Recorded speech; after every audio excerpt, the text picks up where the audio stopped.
कि प्रद्युम्न कौन थे।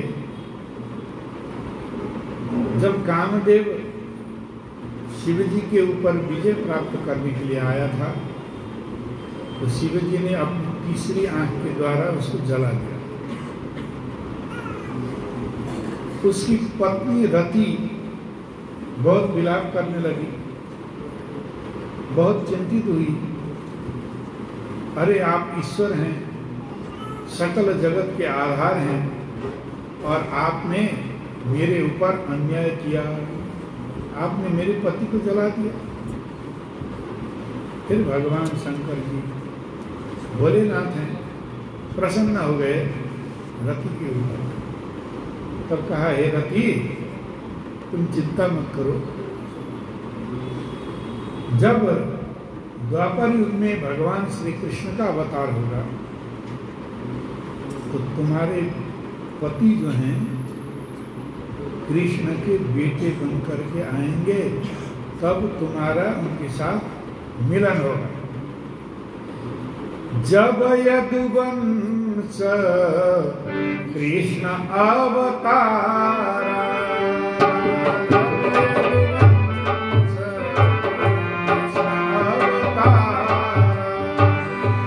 जब यदुवंश कृष्ण अवतारा, जब यदुवंश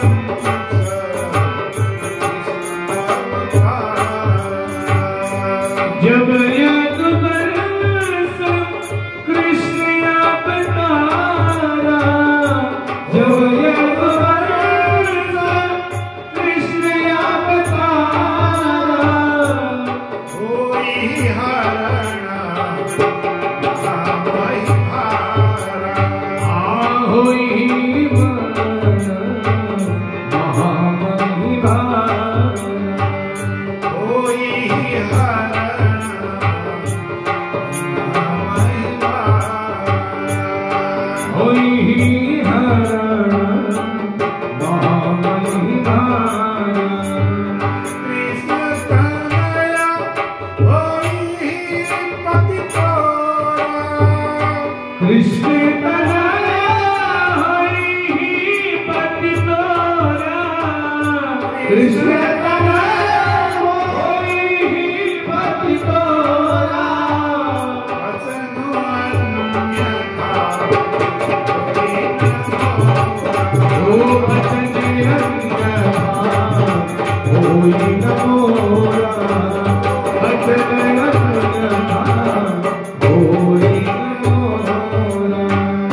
कृष्ण तनया होई पति तोरा, कृष्ण तनया होई पति तोरा, ये वचन अन्यथा होई न मोरा, वचन अन्यथा होई न मोरा। शिव जी ने कहा, हे रति हमारा वचन अन्यथा नहीं होगा, तुम प्रतीक्षा करो। तब रति ने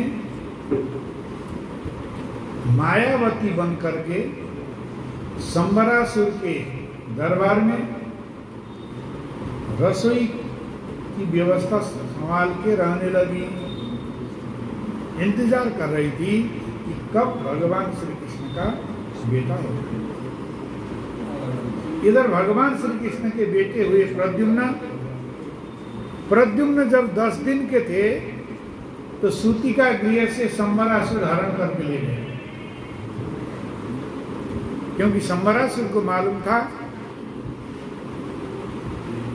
उनसे मेरी मृत्यु होगी। तो उसने सोचा अगर इनको सूतिका गृह से हरण करके मार दिया जाए तो फिर मेरी मृत्यु कैसे हो सकती है।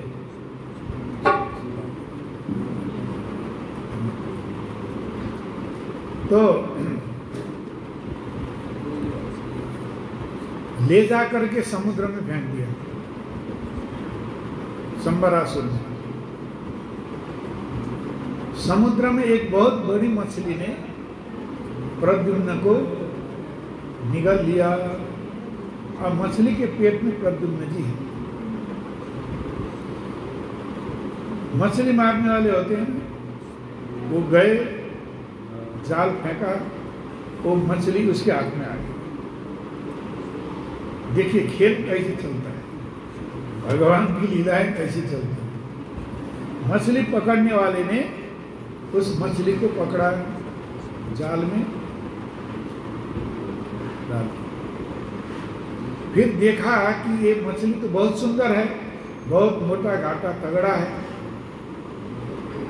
तो उन्होंने सोचा कि इतनी सुंदर वस्तु को तो राजा को भेंट करनी चाहिए। अब संबरासुर को ले जाकर के भेंट कर दिया। तो मछली मारने वाला ने संबरासुर ने कहा, बहुत अच्छा मछली लाए हो, चलो इसको रसोई में दो। तो सेवकों ने जाकर के रसोई में दिया। और रसोई की सेनापति थी मायावती, यानी रति, भेष बदल करके वहां थी। उसने जब मछली को चीरा लगाया तो उसमें से एक बच्चा निकला। उसका पालन पोषण करने लगी। मछली तो पका करके राजा को खिला दिया और बच्चे का पालन पोषण मायावती करने लगी। नहलाना, धुलाना, गोद में लेना, खिलाना। थोड़े दिनों में प्रद्युम्न जी बड़े हो गए, यानी कि जवान हो गए। अब रति को सब मालूम था, मायावती को मालूम था।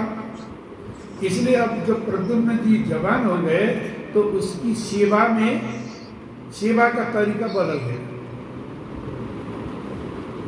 तब प्रद्युम्न जी ने कहा, हे माते,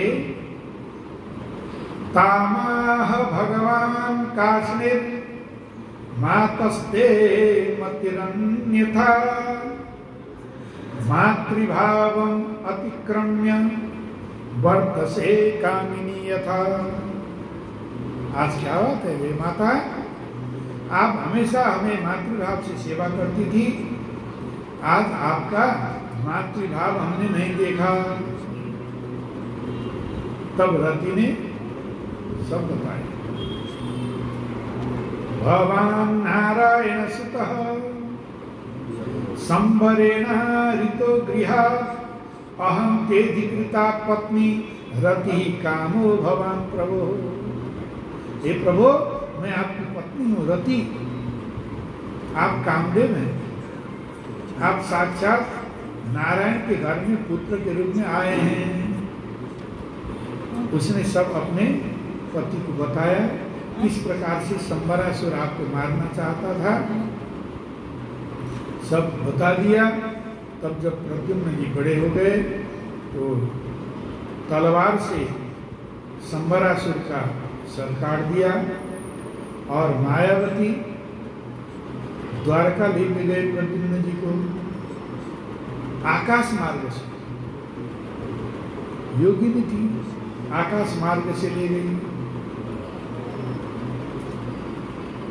वहां जाकर के भगवान श्री कृष्ण रुक्मिणी से मिलाई प्रद्युम्न जी को। तो रुक्मिणी जी के आंखों से आंसू आ गए। देखो, मेरा भी बच्चा अगर जीवित होता तो आज इतना ही बड़ा होता, ऐसा ही होता, क्योंकि प्रद्युम्न जी भगवान श्री कृष्ण के जैसे ही थे। जैसे भगवान श्री कृष्ण थे वैसे ही प्रद्युम्न जी थे। तो रुक्मिणी जी को नारद जी ने बताया, ये महारानी, ये आपकी ही बेटी है। भगवान को भी सब मालूम था।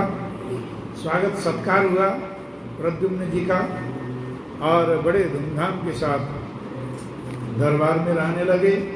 इधर एक बार भगवान अपनी